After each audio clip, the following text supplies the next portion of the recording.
नमस्कार दोस्तों, स्वागत है एक बार फिर द हिंदू ग्रंथ में।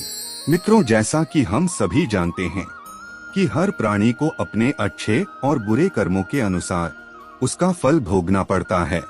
शास्त्रों के अनुसार जो मनुष्य अपने जीवन काल में अच्छा या बुरा कर्म करता है, उसका परिणाम उसे उसके ही जीवन काल में भोगना पड़ता है और साथ ही साथ मरने के बाद भी उसे अपने कर्मों के हिसाब से ही स्वर्ग या नरक की प्राप्ति होती है।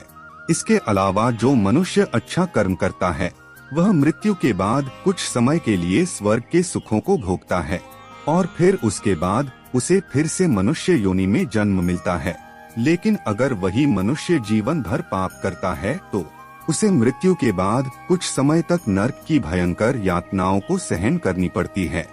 साथ ही साथ कुछ समय के लिए उसे पशु योनि में भी जन्म लेकर बाकी बचे दंड भोगने पड़ते हैं और इतने दंड भोगने के बाद ही उसे मनुष्य योनि में जन्म मिलता है।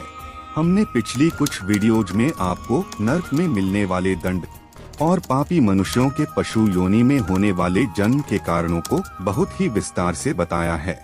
लेकिन आज के इस वीडियो में हम आपको अलग अलग नरक लोकों के बारे में विस्तार से बताएंगे, जहां जाकर पापी मनुष्य की जीवात्मा को भयंकर दंड भोगने पड़ते हैं।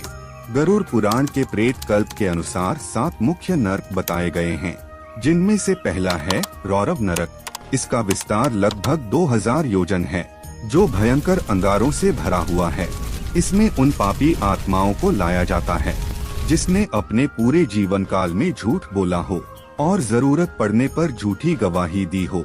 ऐसे पापी जीव को जब इस नरक में लाया जाता है, इस नरक में भरे अंगारों की गर्मी से उसकी बदन तिलमिला उठती है और फिर वो अपने द्वारा किए गए पुराने पाप कर्मों का प्रायश्चित करता है।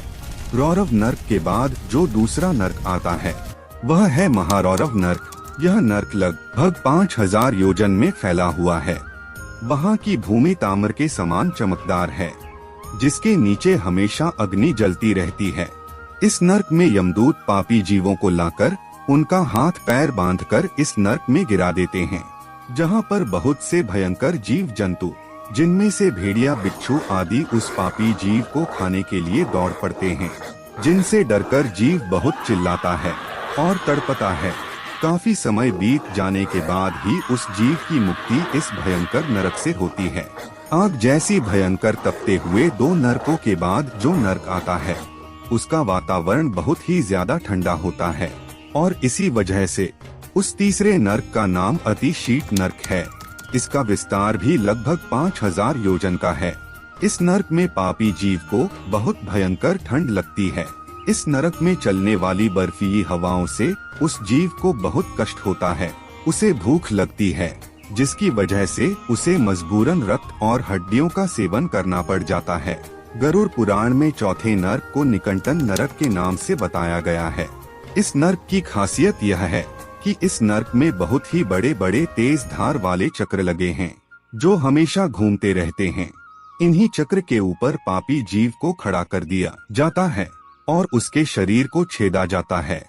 यमदूत ऐसे जीवों को एक निश्चित समय तक दंड देकर इस नरक से मुक्त कर देते हैं। 5वां सबसे कष्टकारी नरक अप्रत्यक्ष नरक के नाम से जाना जाता है। इस नरक में लाए गए पापी जीव को एक घूमते हुए गोलाकार चक्र के ऊपर बांध दिया जाता है। हजारों सालों तक यह चक्र चलते रहते हैं। इस नरक में कष्ट भोगते भोगते जीव की हालत बहुत खराब हो जाती है। उसकी आंखें बाहर निकल आती है। फिर एक समय सीमा के बाद ही उसे यहाँ से मुक्ति मिलती है। 80 पत्रव नाम का 6वां नरक है, जो कि 1000 योजन में फैला हुआ है। इस नरक की सारी धरती भयंकर आग के गोले जैसी तपती रहती है, क्योंकि यह 7 सूर्यों से घिरा हुआ है, जिसमें हर पल पापी जीव जलते रहते हैं।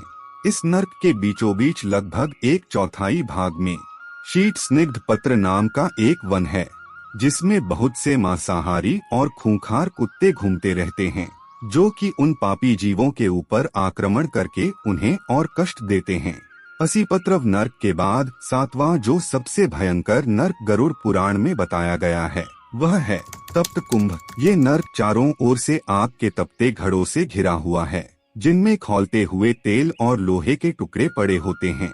इन घड़ों में पापी जीवों को लाकर डाल दिया जाता है और यमदूत उन जीवों को अपने नुकीले हथियारों से छेद छेद करके कष्ट पहुंचाते हैं।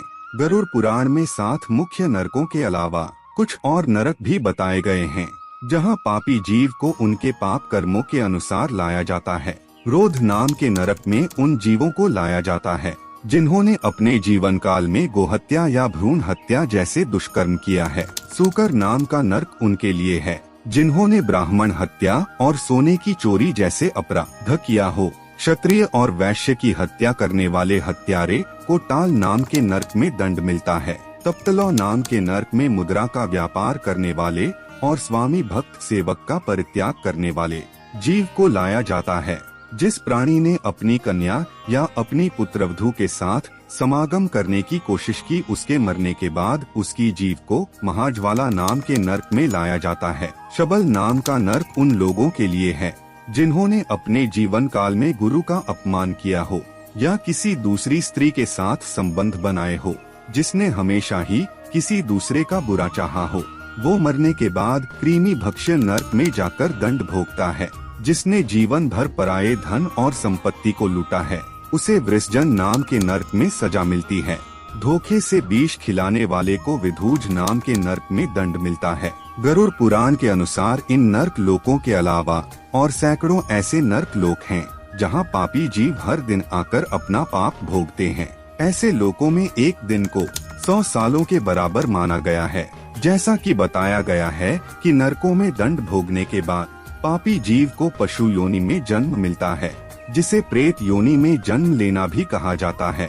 इतने दंड मिलने के बाद भी जब जीव को मनुष्य योनि प्राप्त होती है तो उसमें कभी वह कुबड़, अपंग या चंडाल होता है।